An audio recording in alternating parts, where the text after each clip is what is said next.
जय श्री कृष्णा, जय श्री राधे। मेरे प्रिय साथियों और सभी धर्म प्रेमियों को पंडित अशोक शर्मा का नमस्कार। आज के वीडियो में हम आपको श्रद्धा का पर्व यानी श्राद्ध के बारे में बताने जा रहे हैं। आइए अब हम आपको ये बताते हैं कि श्राद्ध आवश्यक क्यों हैं। श्राद्ध इसलिए आवश्यक है कि श्राद्ध करने पर अपने पूर्वज पितृदेवों को शांति मिलती है और उनको शांति मिलने पर वो हमें शुभाशीष देते हैं, जिससे हम और हमारा परिवार सुखी समृद्ध होता है। वैसे तो भारतीय संस्कृति की एक बड़ी ही विशेषता है कि जीते जी तो विभिन्न संस्कारों के द्वारा, धर्म पालन के द्वारा मानव को समुन्नत करने के उपाय बताती ही है, लेकिन मरने के बाद, अंत्येष्टि संस्कार के बाद भी जीव की सद्गति के लिए जाने योग्य संस्कारों का वर्णन करती है। मरणोपरांत क्रियाओं, संस्कारों का वर्णन हमारे शास्त्रों और पुराणों में आता है। आश्विन मास के कृष्ण पक्ष को हमारे हिंदू धर्म में श्राद्ध पक्ष के रूप में मनाया जाता है। श्राद्ध की महिमा एवं विधि का वर्णन विष्णु, वायु, वाराह, मत्स्य आदि पुराणों एवं महाभारत, मनुस्मृति आदि शास्त्रों में यथास्थान किया गया है। इस वर्ष श्राद्ध पक्ष 10 सितंबर से लेकर के 25 सितंबर तक श्राद्ध पक्ष मनाया जाएगा। दिव्य लोकवासी पितरों के पुनीत आशीर्वाद से आपके कुल में दिव्य आत्माएं अवतरित हो सकती हैं, जिन्होंने जीवन भर खून पसीना एक करके इतनी साधन सामग्री व संस्कार देकर के आपको सुयोग्य बनाया। उनके प्रति सामाजिक कर्तव्य पालन अथवा उन पूर्वजों की प्रसन्नता, ईश्वर की प्रसन्नता अथवा अपने हृदय की शुद्धि के लिए सकाम व निष्काम भाव से यह श्राद्ध कर्म करना चाहिए। हिंदू धर्म में एक अत्यंत सुरभित पुष्प है कृतज्ञता की भावना, जो कि बालक में अपने माता पिता के प्रति स्पष्ट परिलक्षित होती है। हिंदू धर्म का व्यक्ति अपने जीवित माता पिता की सेवा तो करता ही है, उनके देवासन के बाद ही उनके कल्याण की भावना करता है एवं उनके अधूरे शुभ कर्मों को पूर्ण करने का प्रयत्न करता है। श्राद्ध विधि इसी भावना पर आधारित है। मृत्यु के बाद जीवात्मा को उत्तम, मध्यम और कनिष्ठ कर्मानुसार स्वर्ग नरक में स्थान मिलता है। पाप पुण्य क्षीण होने पर वह पुनः मृत्युलोक में आ जाता है। स्वर्ग में जाना यह पितृयान मार्ग है एवं जन्म मरण के बंधन से मुक्त होना ये देवयान मार्ग है। पितृयान मार्ग से जाने वाले जीव पितृलोक में जाकर चंद्रलोक में जाते हैं और चंद्रलोक में अमृतान्न का सेवन करके निर्वाह करते हैं। यह अमृतान्न कृष्ण पक्ष में चंद्र की कलाओं के साथ क्षीण होता रहता है। अतः कृष्ण पक्ष में वंशजों को उनके लिए आहार पहुंचाना चाहिए, इसलिए श्राद्ध एवं पिंडदान की व्यवस्था की गई है। शास्त्रों में आता है कि अमावस्या के दिन तो पितृ तर्पण अवश्य ही करना चाहिए। आधुनिक विचारधारा एवं नास्तिकता के समर्थक शंका कर सकते हैं कि यहाँ दान किया गया अन्न पितरों तक कैसे पहुँचता है। मान लो कि आपके पूर्वज अभी पितृलोक में नहीं अपितु मनुष्य रूप में हैं, आप उनके लिए श्राद्ध करते हो तो श्राद्ध के बल पर उस दिन वे जहाँ भी होंगे वहाँ उन्हें कुछ न कुछ लाभ होगा। मान ले कि आपके पिता की मुक्ति हो गई हो, उनके लिए किया गया श्राद्ध कहाँ जाएगा। जैसे आप किसी को मनी ऑर्डर भेजते हैं, वह व्यक्ति मकान या ऑफिस खाली करके यदि बाहर चला जाता है तो वो मनी ऑर्डर आप ही को वापस मिलता है। वैसे श्राद्ध के निमित्त किया गया दान पुण्य आप ही को विशेष लाभ देगा।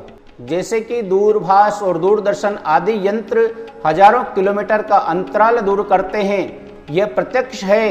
इन यंत्रों से भी मंत्रों का प्रभाव अत्यधिक प्रभावशाली होता है। देवलोक एवं पितृलोक के वासियों का आयुष्य मानवीय आयुष्य से हजारों वर्ष ज्यादा होता है। इससे पितर एवं पितृलोक को मानकर उनका लाभ उठाना चाहिए तथा श्राद्ध अवश्य करना चाहिए।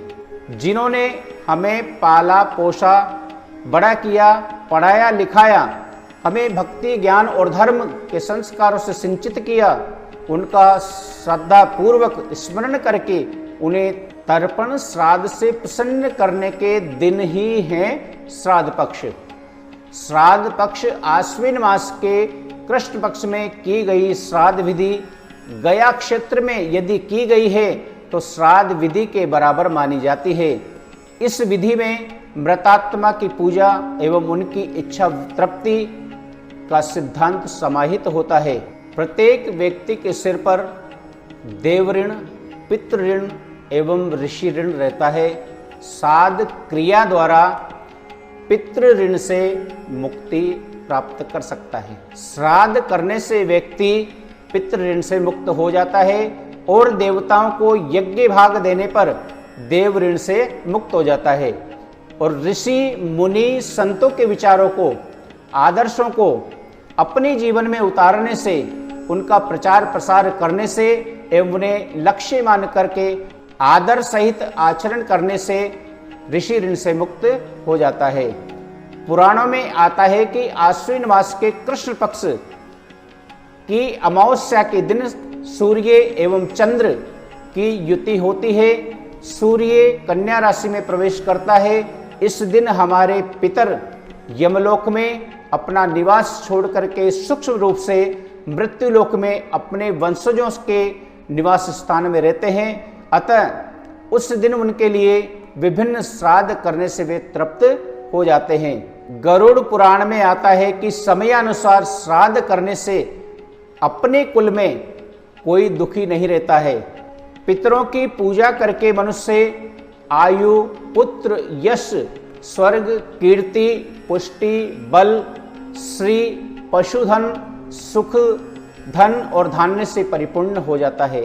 हारित स्मृति में लिखा है, न तत्र वीरा जायन्ते, नारोग्यम न शतायुषः, न च श्रेयो अधिगच्छन्ति यत्र साधम विवर्जितम। जिनके घर में श्राद्ध नहीं होता उनके कुल खानदान में वीर पुत्र उत्पन्न नहीं होता, कोई निरोगी नहीं रहता, किसी की लंबी आयु नहीं होती और उनका किसी तरह कल्याण नहीं होता। महर्षि सुमंत ने कहा है कि श्राद्ध जैसा कल्याण मार्ग गृहस्थी के लिए और क्या हो सकता है। अतः बुद्धिमान मनुष्य को प्रसन्नता पूर्वक श्राद्ध अवश्य करना चाहिए, जिससे कि वह अपने परिवार सहित सुख समृद्धि को प्राप्त हो सके। अगर पंडित से श्राद्ध नहीं करा पाते हैं तो सूर्य नारायण के आगे अपने दोनों खुले हाथ ऊपर करके कि हे सूर्य नारायण, मेरे पिता यानी अमुक नाम, मेरा बेटा अमुक नाम, अमुक जाति, अमुक गोत्र को आप संतुष्ट सुखी रखें। इस निमित्त में आपको अर्धेव भोजन कराता हूं। ऐसा करके आप सूर्य भगवान को अर्घ्य दें और भोग लगाएं कि हे सूर्य नारायण देव, आप मेरे परिवार को सुखी समृद्ध बनाए रखें। और श्राद्ध पक्ष में रोज भगवत गीता के 7वें अध्याय का पाठ अवश्य करना चाहिए और एक माला द्वादशाक्षर मंत्र ओम नमः भगवते वासुदेवाय और एक माला ओम घ्रीम श्रीम क्लीम स्वधा दिव्य स्वाहा की करना चाहिए। उस पाठ एवं माला का फल नित्य अपने पितरों के नाम अर्पण कर देना चाहिए, जिससे हम और हमारा परिवार सुखी समृद्ध बना रहे और पितरों का आशीष हमारे ऊपर हमेशा बना रहे। आज की वीडियो अब हम यहीं विराम करते हैं और इसी प्रकार की वीडियो प्राप्त करने के लिए आप हमारे चैनल को लाइक एवं सब्सक्राइब जरूर करें। जय श्री कृष्णा, जय श्री राधे।